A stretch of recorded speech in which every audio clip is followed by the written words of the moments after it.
नमस्कार, बिहार तक देख रहे हैं आप और आपके साथ मैं हूं आशीष अभिनव और हमारे साथ हमारे सहयोगी इंद्रमोहन। सीट बंटवारे को लेकर इंडिया गठबंधन और एनडीए गठबंधन में खींचतान लगातार जारी है।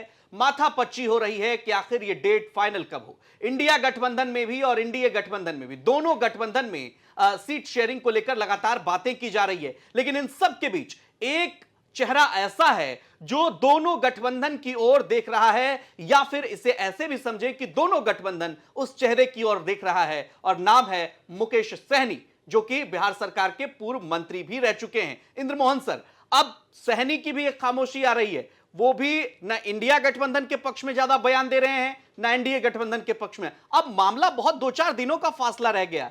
सहनी करेंगे क्या? बिल्कुल, जब हम लगातार वीडियो बना रहे थे लोकसभा चुनाव को लेकर, तो कमेंट में यह सवाल आ रहा था कि मुकेश सहनी की पार्टी यानी कि जो वीआईपी है उसका क्या होगा, वह किस गठबंधन की तरफ जाने वाला है।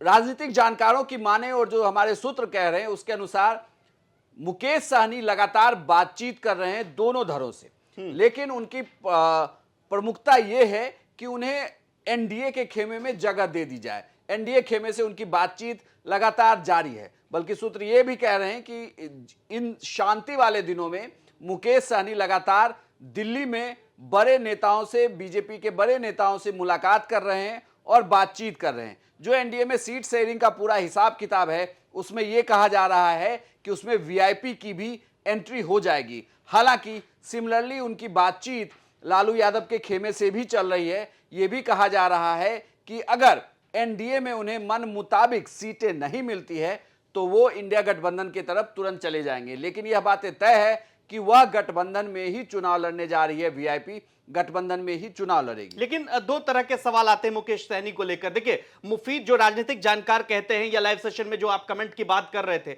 उसमें बहुत सारे लोग एनडीए को लेकर के कहते हैं कि सहनी को इस गठबंधन में चले आना चाहिए। यहां पेचीदा मामला इसलिए है कि जनता दल यूनाइटेड के आने के बाद से यहां पशुपति पारस, चिराग पासवान, मांझी, कुशवाहा बहुत सारे हैं। ऐसे में एक संशय की स्थिति यहां पर ज्यादा बरकरार। और दूसरी बात, जो आम दर्शकों की प्रतिक्रिया है, मुकेश सहनी की हमेशा से 2 सीटों पर डिमांड रही है, एक मुजफ्फरपुर और खगड़िया।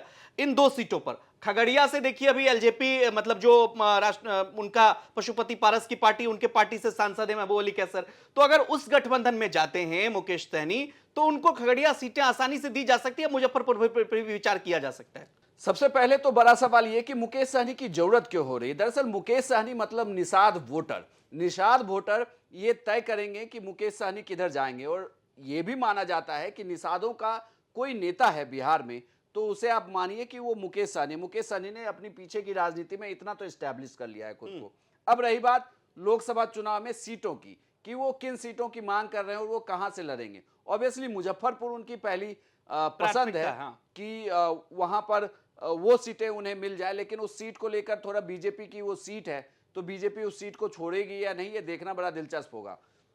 दूसरे ऑप्शन को लेकर यह भी कहा जाता है कि दरभंगा की सीट भी वो लड़ सकते हैं, क्योंकि दरभंगा को लेकर एक चर्चा है कि दरभंगा के सिटिंग सांसद को बीजेपी ड्रॉप कर सकती है। गोपाल जी ठाकुर, बिल्कुल, कुछ नाम है उनमें से एक, उनके नाम की भी चर्चा है। तो अगर उनको ड्रॉप कर रही है तो क्या वहां पर मुकेश सहनी को ऑप्शन दिया जा सकता है। खगड़िया को, चूंकि खगड़िया से वो चुनाव लड़ चुके हैं, तो खगड़िया एक ऑप्शन है उनके लिए कि क्या खगड़िया से फिर वो लोकसभा के टिकट पर जाएंगे। लेकिन बड़ी बात है कि वो सीट मिलती किसे। लेकिन उससे भी सबसे बड़ी बात ये कि एनडीए के गठबंधन में जितने घटक दल हैं, उन घटक दलों के बीच मुकेश सहनी को सेट कैसे किया जाएगा, ये देखना बड़ा दिलचस्प होगा। हालांकि ये भी हो सकता है, क्योंकि मैं बार बार कह रहा हूं कि बिहार की लोकसभा की सीट के बंटवारे इस पर भी डिपेंड करते हैं कि विधान परिषद की जो 11 सीटें खाली है उसमें किसका किसका नॉमिनेशन हुआ, किसे जगह दी गई है, यह भी देखना दिलचस्प होगा। जेडीयू ने अपने खाते के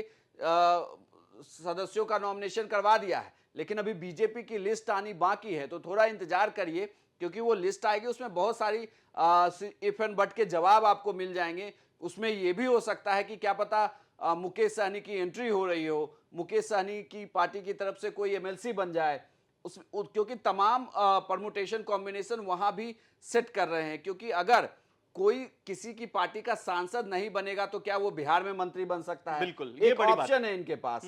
क्या वो अगर उसके सांसद कम होंगे तो क्या वो केंद्र में उसे मंत्री पद मतलब दिया आप जा ये सकता कह रहे है? हैं कि मुकेश सहनी की लॉटरी जो है एक बार फिर से नीतीश मंत्रिमंडल में जगह भी पा सकते हैं। बिल्कुल, क्योंकि नीतीश कुमार उनके पक्षधर रहे हैं। अगर आप नीतीश कुमार को देखें तो नीतीश कुमार उनके पक्षधर रहे। नीतीश कुमार और लालू यादव दोनों नेता ये मानते हैं, साथ ही बीजेपी भी ये मानती है कि मुकेश सहनी के आने से आपका वोट बैंक तो जरूर बढ़ेगा।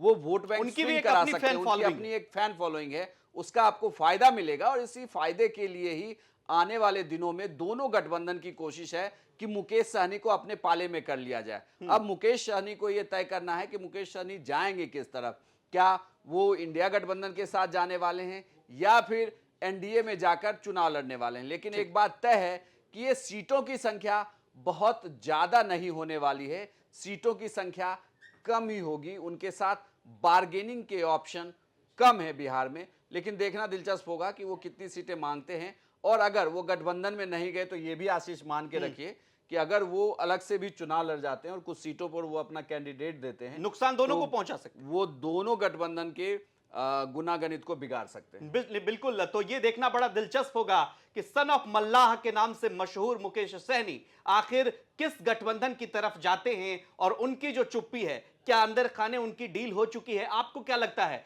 किस गठबंधन में मुकेश सहनी को जाना चाहिए और कौन सा गठबंधन उनके लिए मुफीद है? कमेंट करके हमें जरूर बताइए और बिहार की तमाम खबरों के लिए आप देखते रहिए बिहार तक।